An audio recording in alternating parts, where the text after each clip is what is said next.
Graça e paz, mais um grande dia para nós estarmos aqui estudando sobre referente às coisas espirituais, as coisas de Cristo, as coisas da Escritura Sagrada.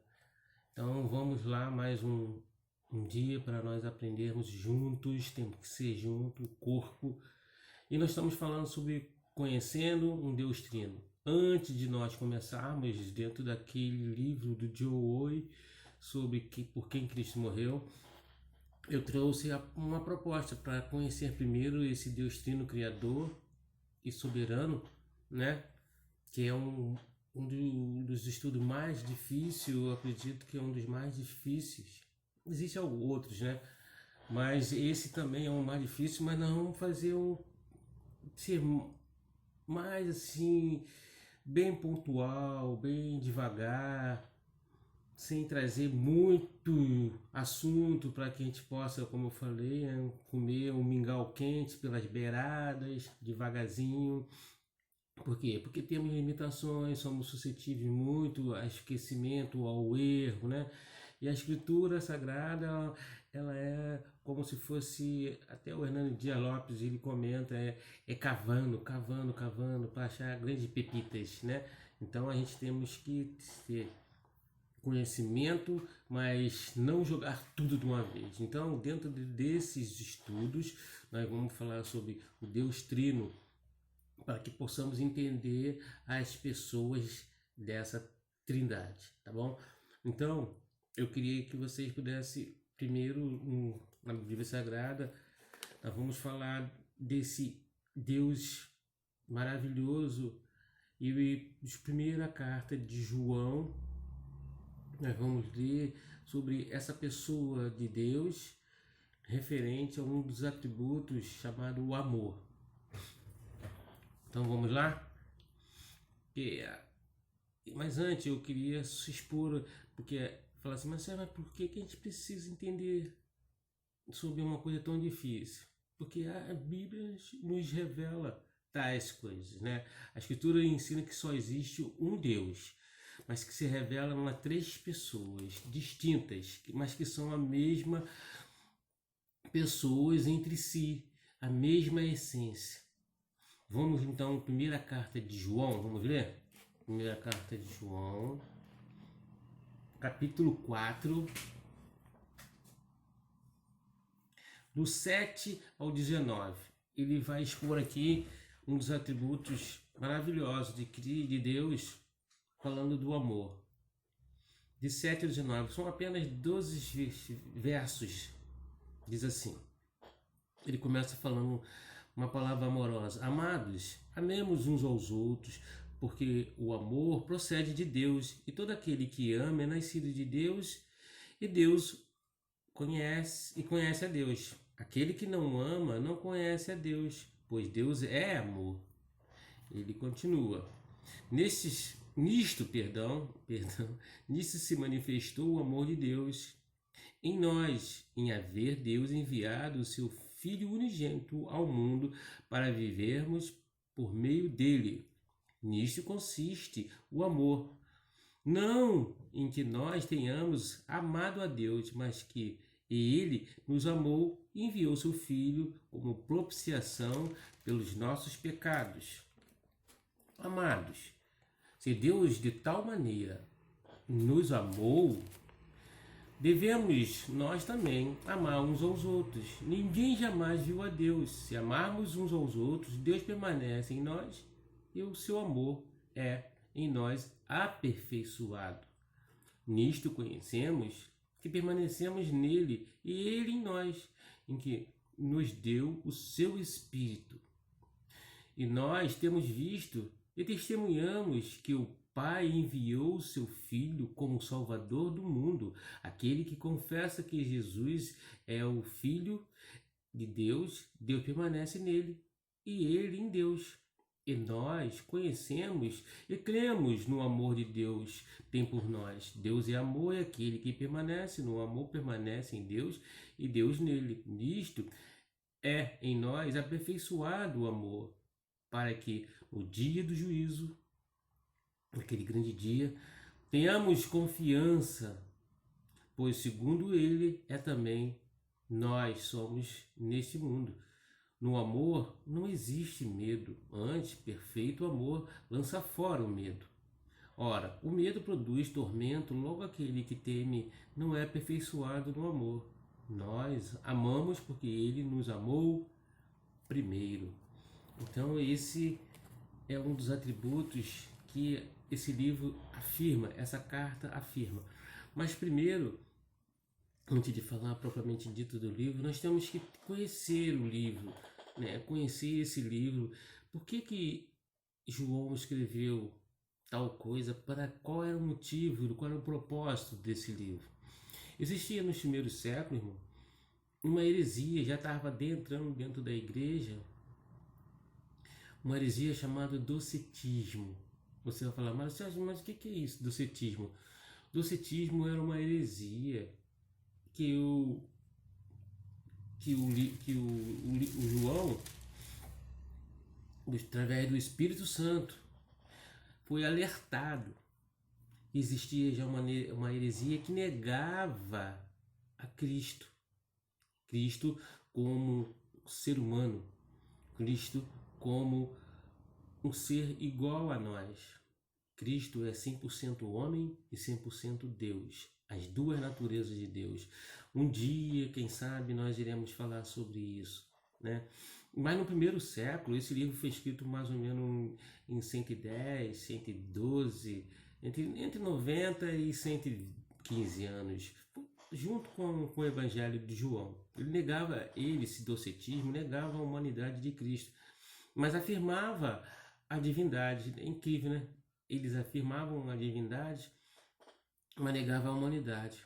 Por isso que muitas vezes, alguns livros como Mateus e Lucas, ele fala sobre a genealogia, é uma credencial que Cristo realmente era um ser humano igual a nós, sem pecado, claro.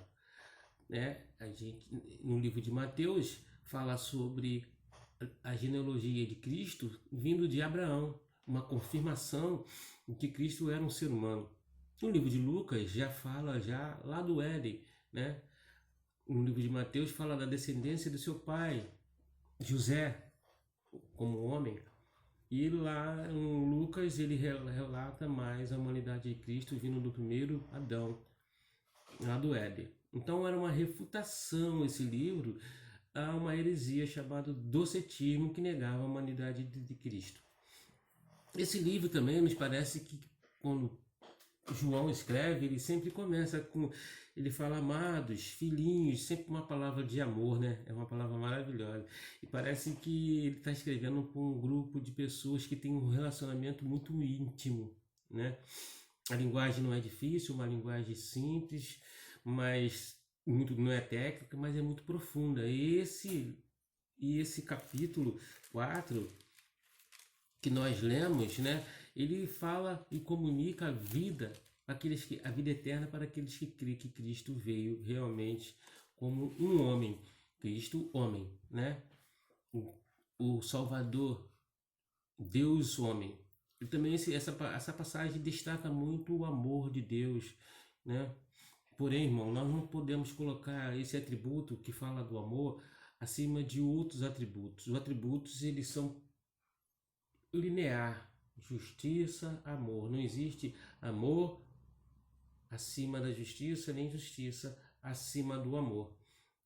O que afirma nesses capítulos, nesses versos, é que Deus é uma pessoa amorosa, uma pessoa que ele estende esse amor, né? E esse amor, nós vamos ver que a exemplificação desses fatos, ele se revela através do Pai, do Filho e do Espírito Santo. Eu queria ler uma declaração que vai poder nos ajudar, vai nos cooperar, né, conosco, sobre essa declaração desse apóstolo que fala sobre amor, essa declaração trinitária. Eu li isso num livro do Franklin Ferreira, de um monge escocês chamado Ricardo de São Vitor. Ele vai demonstrar isso através das suas citações, e é uma coisa muito bonita. Ele fala dessa comunhão de amor e ele nos ensina, né? Vai cooperar conosco. Diz assim, ó, é uma declaração de amor trinitária do século XII, mais ou menos 1100 e pouco até 1200. Esse São Ricardo de São Vitor, ele vivia num mosteiro de São Vitor. Começa assim, ó. E perdão, ele vai assim, em certas medidas, seguindo o Agostinho de Hipona, esse Ricardo, ele explorou o amor humano a partir de uma análise das relações interpessoais da Trindade.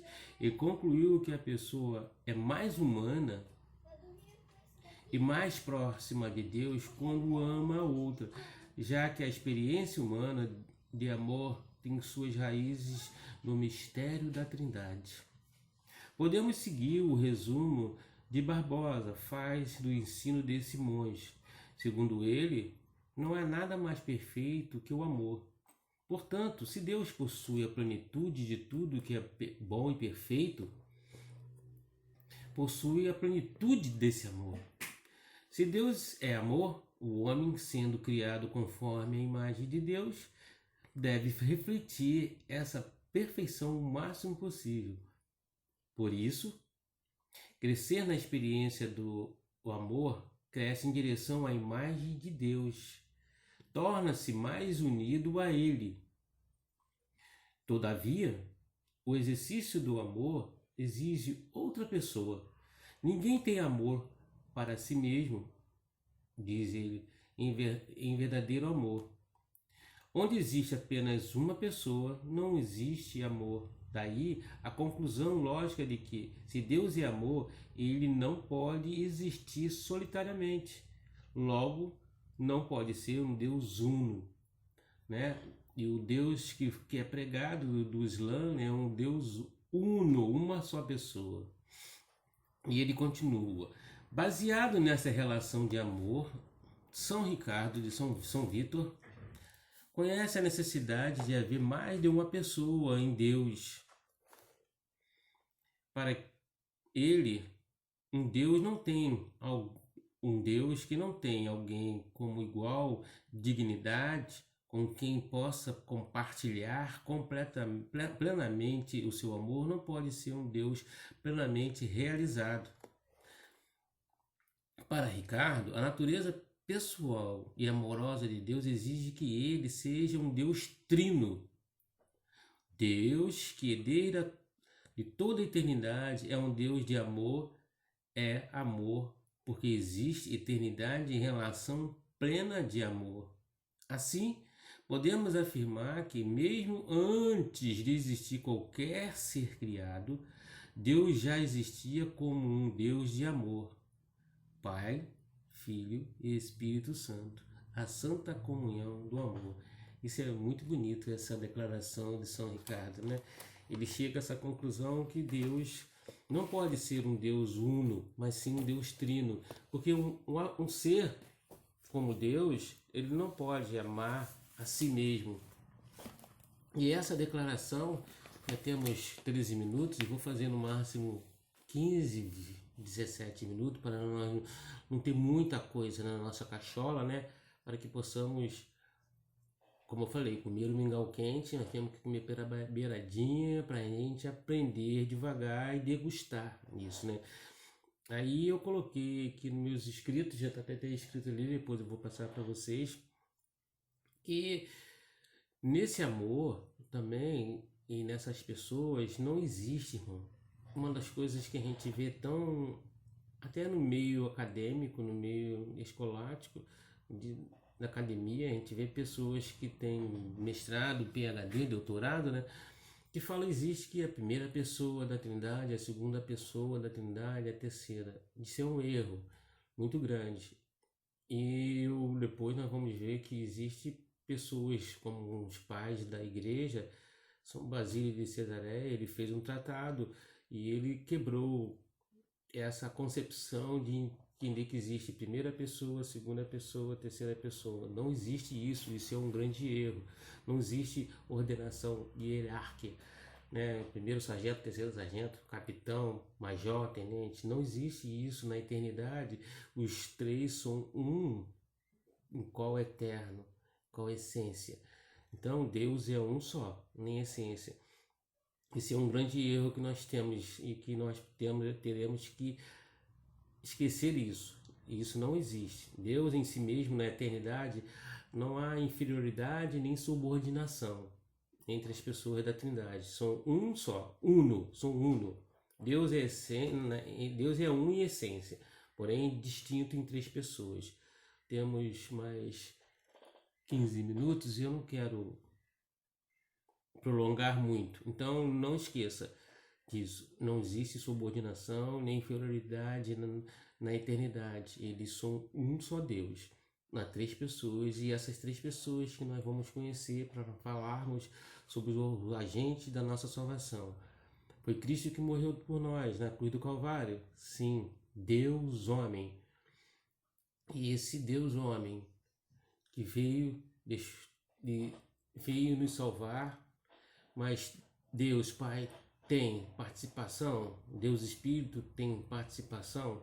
Sim, claro que tem, sem dúvida nenhuma. O que teve que vir e deixar o seu sangue e morrer por nós é Deus homem, ou a pessoa de Cristo, tá bom? Eu tenho uns 16 minutos, eu tenho muito problema com o horário.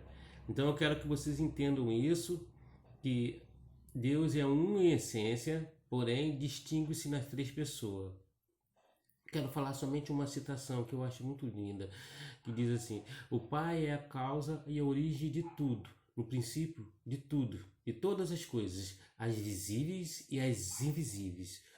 O Filho é o Verbo, a sabedoria e a imagem de Deus. O Espírito é o eterno poder e a força que procede tanto do Pai quanto do Filho.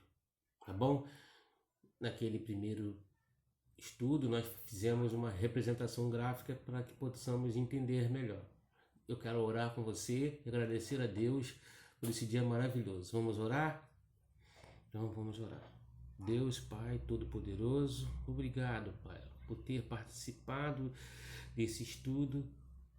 Sabemos que tem tanta coisa para aprender na Tua Palavra, para que possamos realmente aprender de Ti, para servir a Ti, Pai. Porque, como eu disse, somos suscetíveis a erro, precisamos sempre estar invocando o Teu nome, sempre estando na Sua Escritura, para que possamos não errar tanto, Pai. Ensina-nos a aprender de Ti, pelo Teu Espírito, porque o Teu Filho amado, Jesus Cristo, intercede por nós até hoje, Pai, como sacerdote único. Pai, que possamos realmente cooperar com o Teu reino, aprender coisas do alto, para que servir melhor e servir aquele que vinha até nós, Pai. A Tua igreja está disposta a Te servir. Esse é o nosso propósito, servir para o Teu reino e aqueles que estão tão perdidos como nós estávamos, Pai. Nos ensina a viver a Tua palavra, em nome do Teu Filho amado Jesus Cristo, e amém. Até a próxima e fique com Deus.